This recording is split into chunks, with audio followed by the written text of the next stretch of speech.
বৈশিষ্ট্য সাধুর প্রথম বৈশিষ্ট্য হচ্ছে শান্ত সমদর্শনা। তুলসীদাস বাবাজি বললেন সরলতা।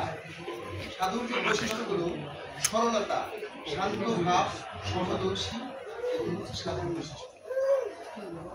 সাধু হচ্ছেন এমন ব্যক্তি যিনি শান্ত সমদর্শী, সবার প্রতি যার সমান দৃষ্টি থাকবে, তিনি হচ্ছেন সাধু।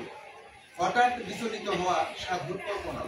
সাধু হল স্বভাবে, আচার আচরণ, কর্মবিধি, পোশাকে, আশাকে, মননশীলতায় সকল ক্ষেত্রে মনে রাখতে হবে যে আমি সাধু। আমার গৌর হরিত অবতার শ্রী চৈতন্য মহাপ্রভু সূত্রাষ্টকম ৩ নম্বর শ্লোকে তিনি বললেন বেদাদপি শুনিতেন সহিষ্ণুনা অমানেন মানবেন সদা। যিনি তৃণ অপেক্ষা নিজেকে কৃষ্ণ জ্ঞান করেন, তিনি তরুর মতো সহিষ্ণু, যিনি নিজে মান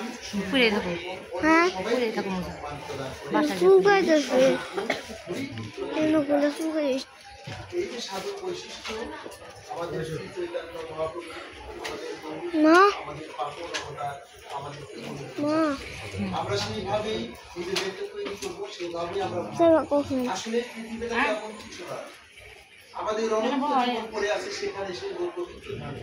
আর পবিত্র ধামে যেতে হলে যে পথ আমাদের রচনা করা উচিত, আমরা সেই পথে হাঁটব। কিসের এত অহংকার, কিসের এত অহংকার?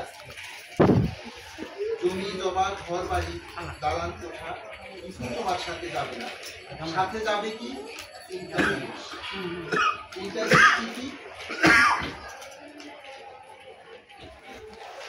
একটি হচ্ছে আমরা যখন মারা যাই, যারা মারা গেছে তাদেরকে আমরা সাথে তুলসীর পাতা দিয়ে তাকে চোখে চর্চা করে দিয়েছি।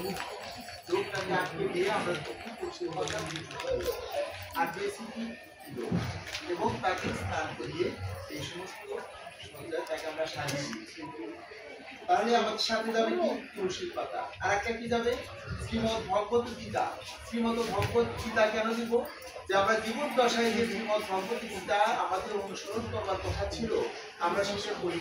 আমরা হৃদয় ধারণ করতে পারিনি যে শ্রীমদ ভাগবত হচ্ছে আমাদের সবচেয়ে জীবনের এই সমস্ত গোলকধাম এবং আরাধ্য গোপীদের চরণ পাওয়ার জন্য হচ্ছে এদের এই পথ যারা অনুসরণ না করি তাদের তো হৃদয় গোবিন্দের ধামে যে একদিন আমাদেরকে যেতে হবে, তার চরণের যে সমাপন করতে হবে, আমি করবো তো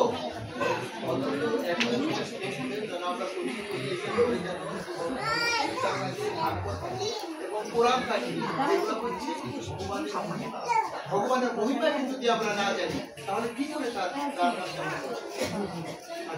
মহিমা জানতে হবে। মহিমা জানতে হলে এই সমস্ত গ্রন্থাদি আমাদের দ্বিতীয় হচ্ছে হরিনাম। আমরা আজকে হরিনাম সেটাই আমাদের হৃদয়ের ভিতরে কিভাবে থেকে যাবে?